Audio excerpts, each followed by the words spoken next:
예상보다 큰 폭으로 파격적인 금리 인하를 단행하면서 세계 증시가 상승 랠리를 펼쳤습니다. 네, 코스피 지수도 3% 이상 뛰어서 단숨에 1900선을 회복했습니다. 정명원 기자가 보도합니다. 연방기금 금리 0.5%포인트 인하, 인플레이션보다는 서프라임 모기지 사태가 몰고 온 경기 침체 우려에 선제적으로 대응하겠다는 뜻입니다. 파격적인 금리 인하 소식에 밤새 미국과 유럽 시장이 급등한 데 이어 오늘은 아시아 증시를 달궜습니다.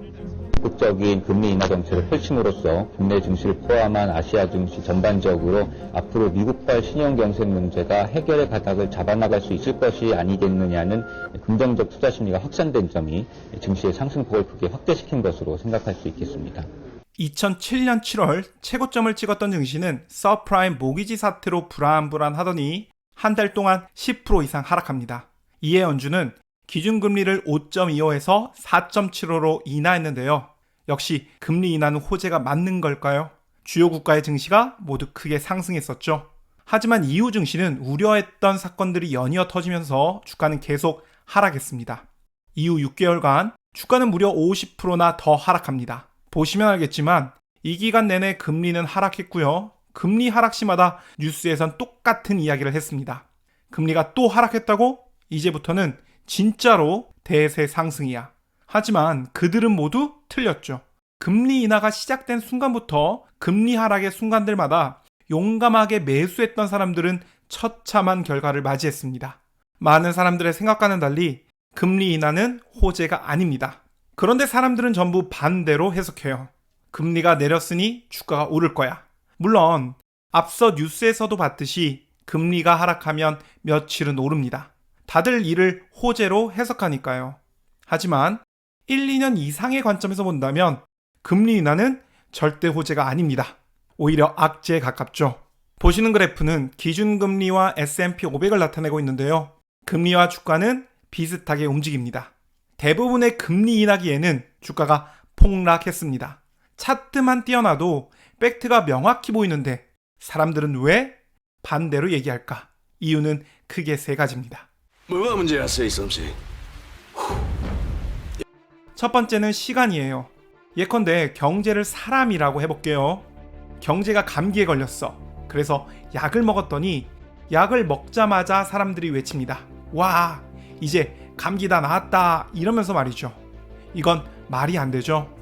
최소 일주일은 지나야 감기가 나을 겁니다. 그리고 그 일주일 동안은 계속 약을 먹어야 되고요.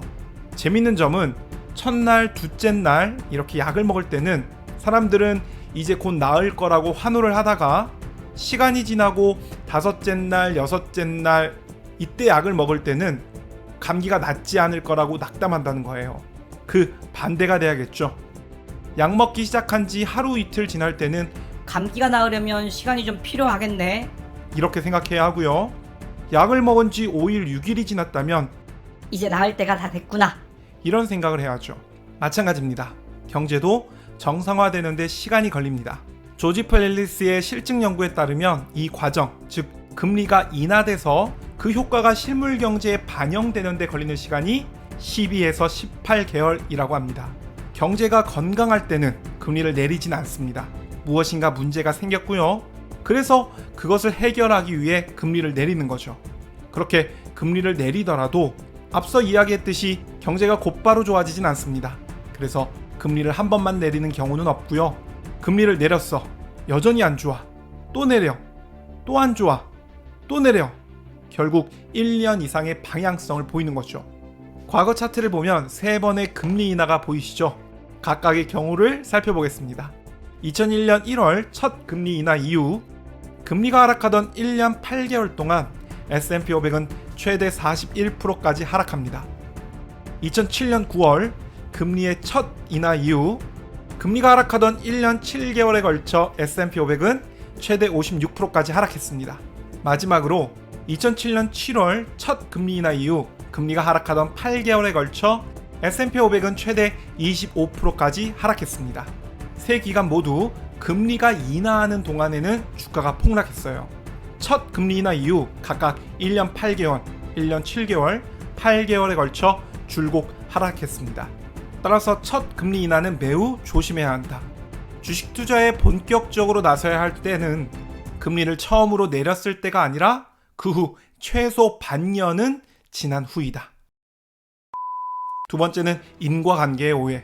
금리가 하락하면 주가가 상승한다. 맞나요? 맞긴 합니다. 다만 이 둘의 인과관계가 성립하기 위해선 1년 이상의 시간이 필요합니다. 즉 금리가 인하하면 경제가 살아나는데 그 후 최소 1년은 지나야 살아나고 그 이전까지는 상황이 안 좋다 이 말입니다. 기준금리라는 것은 현재 상황에 대한 모든 정보를 가지고 있는 중앙은행의 판단이죠. 금리를 내렸다는 뜻은 이런 거예요. 현재 시장 상황이 너무 안 좋아. 금리를 내려서 문제를 해결하자. 이러한 관점에서 본다면 금리가 하락하면 주가가 상승한다. 이 말은 오히려 그 반대라고 이야기하는 게 더 나을 수도 있겠네요. 세 번째, 관점의 차이. 앞의 내용들을 이해했더라도 한 가지 의문이 남게 됩니다. 그럼 정치인들, 경제 석박사들 바보라서 금리 인하를 호재라고 말하냐? 바보는 아닙니다. 사실 그들은 관심이 없어요. 그들은 금리와 주가가 같이 하락하는지 혹은 반대로 움직이는지 전혀 관심이 없습니다. 영상 보시죠. You keep growing, okay? And obviously, I'll say it: if you're growing, you're not in recession, right? I mean, we all know that. 이게 얼마나 황당한 상황인지 말씀드릴게요. 연설을 한 시점이 언제냐면 2007년 10월, 그러니까 주가가 최고점을 찍고 3개월 동안 20%가 빠진 직후였는데요. 최악인 것은 이 연설을 한 후에도 주가는 5개월 동안 40%나 더 하락했다는 거예요. 그러니까 주가가 반토막이 나고 있는 그 상황에서 미국 재무부 장관이 한다는 말이 성장하고 있으니까 침체에 빠진 게 아니다 입니다. 틀린 말은 아니에요. 하지만 우리는 여기서 무엇인가를 배울 수 있습니다. 재무부 장관이 두려워한 건 뭐였죠? 그렇죠. 침체기를 두려워하고 있어요. 정확히 말하면 현재가 아니라 미래를 두려워하고 있습니다. 미래의 침체를 두려워하고 있어요. 침체기란 GDP가 2분기 이상 마이너스 성장을 하는 걸 말하는데요. 이는 2분기 동안 침체를 겪은 후에야 알 수 있다는 뜻입니다. 다시 말하면 주가의 폭락이 대부분 이루어진 후에, 그리고 최소 반년이 지난 후에 알 수 있다는 뜻이죠. 주가 폭락이 대부분 마친 후에 이렇게 말하는 거죠. 맞아, 지난 반년은 침체기였어. 침체기를 두려워하는 입장에서 현재의 주가 폭락 따위는 안중에도 없습니다. 그들은 현재가 아닌 미래에 관심이 있어요. 그들에게 중요한 것은 최소 반년 후에 현재가 침체기가 아니라고 판정받는 거죠. 그런데 투자자는 전혀 다르죠. 투자자에겐 현재가 중요합니다. 투자자는 금리를 인하할 수밖에 없었던 현재의 상황, 현재의 주가 폭락을 두려워해야죠. 제가 예언 하나 하겠습니다. 경제가 안 좋아지면 중앙은행은 이를 인지하고 금리를 내리겠죠. 사람들은 이를 호재로 여기고 주식시장에 뛰어들게 됩니다. 따라서 일시적인 상승은 있을 거예요. 하지만 추가적으로 금리가 떨어질 때마다 주가는 계속해서 폭락할 거고요. 금리가 계속해서 인하될수록, 다시 말해 주가가 폭락할수록 사람들은 겁을 먹고 도망갈 겁니다.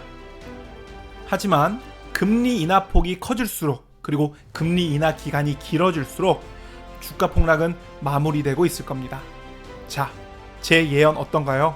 사실 이건 예언이 아니에요. 이는 금리 인하기에 벌어졌던 과거 일들을 나열했을 뿐입니다.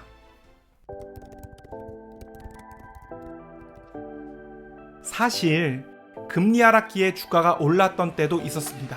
바로 1970년대인데요. 1972년부터 금리가 오르던 2년간 주가는 하락했고요. 이후 금리가 하락하는 동안 주가는 올랐습니다. 많은 사람들이 말하길 현재는 1970년대와 유사하다고 합니다. 이어서 이렇게 말하죠. 1970년대는 금리 하락기에 주가가 올랐어. 그래서 이번에도 오를 거야. 그런데 이는 큰 오류에 빠져 있는 건데요. 1969년부터 무려 12년간 증시는 박스권에 갇혀 있었습니다. 다시 말해 1972년에 바닥을 찍고 금리 인하기에 반등을 하긴 했지만 다시 하락하며 박스권에 갇히게 됩니다. 이는 단기적으로 주식을 매매하기에는 좋았을 수 있겠죠. 하지만 주식을 매수해서 장기적으로 보유하기에 좋은 기회는 아니었습니다. 그런데 더 최악인 것은 물가 상승률이었죠. 1970년대 평균 물가 상승률은 7.1%였는데요. 이는 주식으로 1년에 7% 정도의 수익을 내더라도 이는 실질적으로 수익을 봤다고 할 수 없는 거죠. 그런데 해당 기간은 12년 동안 고작 2%만 올랐습니다. 자, 어떤가요? 이제 주식을 다 팔고 빤스런 해야 할까요? 저는 그렇게 생각하진 않습니다. 제가 여기서 드리고 싶은 메시지는 이겁니다. 금리 인하는 호재가 아니다. 오히려 악재에 가깝다. 악재를 호재로 해석하는 것만큼 위험한 것은 없습니다. 저는 이것을 막고 싶었어요. 오늘은 금리와 주가에 관한 일반적인 이야기를 했고요. 보다 개별적인 이야기, 앞으로 제가 어떻게 대처할지는 다음 영상에서 이야기하도록 하겠습니다. 오늘 영상은 여기까지입니다. 여러분들의 성공적인 투자 기원합니다. 감사합니다.